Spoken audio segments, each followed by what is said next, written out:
결국 2월 1일 네이버가 몇 년 전부터 전면 개편을 하겠다고 한 것을 하고 말았습니다. 그것은 네이버 검색 결과에서 뷰탭이 사라지고 스마트 블로그로 대체된 것인데요. 그것들을 어떻게 대처해 나가야 하는지, 뷰탭이 사라졌다고 주위에서 고민도 많이 하고 물어도 많이 보시는데요. 오늘은 그 이야기를 해보려고 합니다. 4년 전 뷰탭이 생겼을 당시에도 혼돈의 카오스였던 그런 기억이 있는데요. 앞으로 어떤 변화가 생겨나는지, 전망은 어떤지 500여 개의 사업장과 9천 개의 블로그 코칭을 했던 그 경험을 바탕으로 지금의 상황을 한번 분석해 보도록 하겠습니다.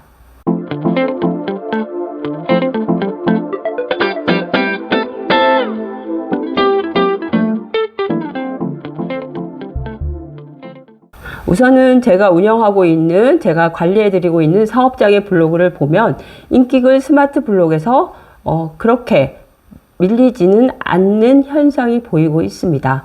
특히나 이전의 경쟁이 제법 되었던 키워드들이 상위의 준최적화들이 제법 보인다는 것인데요. 스마트 블록은 에어서치를 적용한다고는 말을 하고 있습니다. 에어서치는 검색한 사람의 의도를 파악하고 최적의 컨텐츠를 제공하는 기술인데요. 제가 볼 때 C랭크와 다이아 로직이었던 뷰탭의 완전한 로직 변화가 생긴 것 같지는 않다는 것이 제가 생각하는, 제가 분석한 바입니다. 여기서 즉 본질은 별로 변하지 않은 것에 우리가 집중을 해야 되는데요. 네이버에서 중요하게 생각하는 것, 사용자가 선호하는 글을 우선시한다는 것에는 변화가 없다고 볼 수 있습니다. 네이버가 몇 년 전에 2021년에 스마트 블록을 처음으로 만들면서 모든 뷰탭을 스마트 블록으로 전환한다고 했는데요. 그것이 그동안 그렇게 쉽지는 않았을 거예요.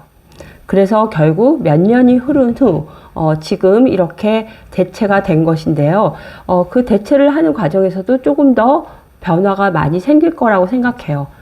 왜냐하면 스마트 블로그를 할 수 없는 그런 키워드들에 대한 문제들이 생길 수 있기 때문인데요.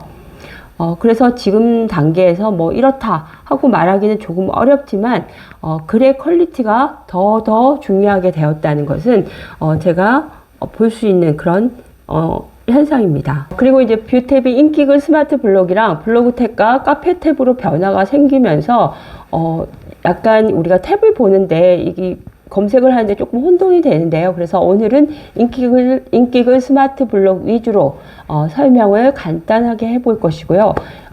이 네이버에서도 밝힐 때 그냥 스마트 블록이 아니라 인기글 스마트 블록이라고 말을 했어요. 자, 일단 스마트 블록은 관심사 기반의 맞춤형 결과를 제공한다는 것이 가장 기본입니다. 즉 성별, 나이, 위치에 따라서 검색 결과가 달라진다는 거죠. 같은 검색어를 넣어도 A라는 사람의 결과물과 B라는 사람의 검색 결과가 달라진다고 말하고 있습니다.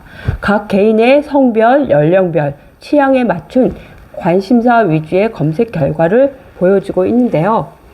지금까지 스마트 블록은 검색 결과를 주제별로 모아서 큐레이션해서 지금까지 그렇게 전달해 주었습니다. 기존의 어떤 스마트 블록에서 제공되었던 검색어들은 캠핑, 인테리어 등 어떤 복합적인 의도를 가진 검색 결과들을 주제별로 묶어서 그 세분화된 주제별로 묶어서 그것을 블록화해서 제공하고 있는데요. 그 키워드들은 의도별로 세분화된 여러 가지 블록, 다중 스마트 블록으로 제공이 되어 왔던 것이죠.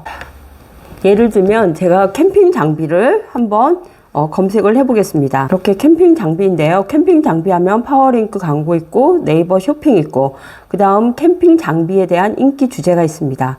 그리고 이거는 주제별 인기 글이나 또는 인기 글이 아닌 그 주제, 약간 세분화된 주제들로 이렇게 나눠져 있는데요. 이런 것들은 다중화된 블록을 우리가 사용을 하고 있기 때문이죠. 그래서 캠핑 장비 비용, 또 여기 보면 이제 인플루언서 컨텐츠가 있는 거고, 그 다음 캠핑 장비 목록, 그렇게 조금 세분화된 형태로 우리가 분류가 되어 있다고, 나와 있다고 알 수 있습니다.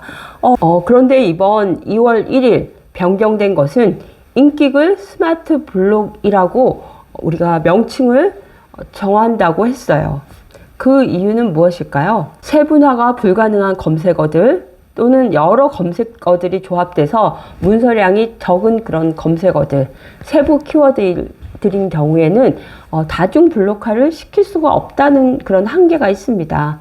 그래서 그런 경우에는 인기글 스마트 블록이라고 하고 있고요. 그리고 주제별, 그것보다 조금 더 중주제에 가까운 것들은 우리가 주제별 더하기 인기글, 그렇게 이제 분류를 하는 거죠. 그래서 그 예를 보면은, 우리가 분당 자연광 스튜디오라는 것을 검색할 수 있어요.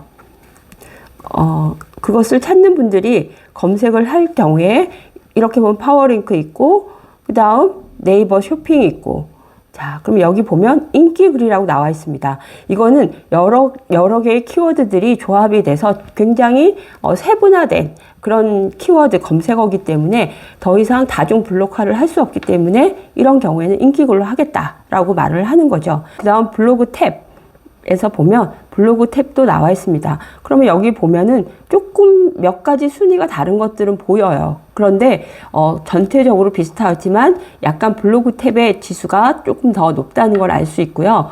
그리고 그거 이외에도 우리가 만약에 분당 스튜디오, 자연광 스튜디오가 아니라 그냥 분당 스튜디오를 했을 경우에는 여기 보면 플레이스 하고, 자, 여기 지역 카페 글이 나오죠. 그 다음에 육아 결혼 인기글이라는 게 나와요. 우리가 육아 결혼은 주제별이죠. 주제별 인기글에 대해서 이야기를 합니다. 그래서 이것은 약간 인기글보다는 주제가 정확하게 되어 있기 때문에 그렇게 한다는 거죠.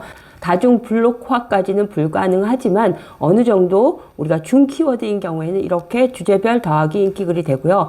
전혀 세분화될 수 없는 경우에는 그냥 인기글로 된다라고 알고 계시면 됩니다. 자, 기존의 뷰탭 대신에 인기글 스마트 블록으로 대체되었다고 말하고 지금 있는데요. 그게 틀리지는 않은 것 같아요. 그리고 어쩌면 준최적화 블로그에게는 더 많은 기회가 있고, 그렇게 생각한다면 우리가 사업하시는 분들 또는 신생 블로그를 하시는 분들에게는 더 많은 기회가 생길 수 있다고 저는 생각을 합니다. 그래서 블로그 탭과 뷰 탭이 나눠져 있고 인플루언서 탭도 있고 따로 있기 때문에 최대한 다양한 곳에, 만약에 내가 인플루언서라면 내 글이 올라갈 수 있도록 좋은 글을 써야 한다는 것이 포인트이겠죠. 자, 제가 사업주분들에게 말씀드리는 것도 우리가 블로그 로직이나 블로그 알고리즘은 그냥 도구일 뿐이라고 말씀을 드리고 있습니다. 핵심은 내 사업의 컨텐츠라는 것이죠.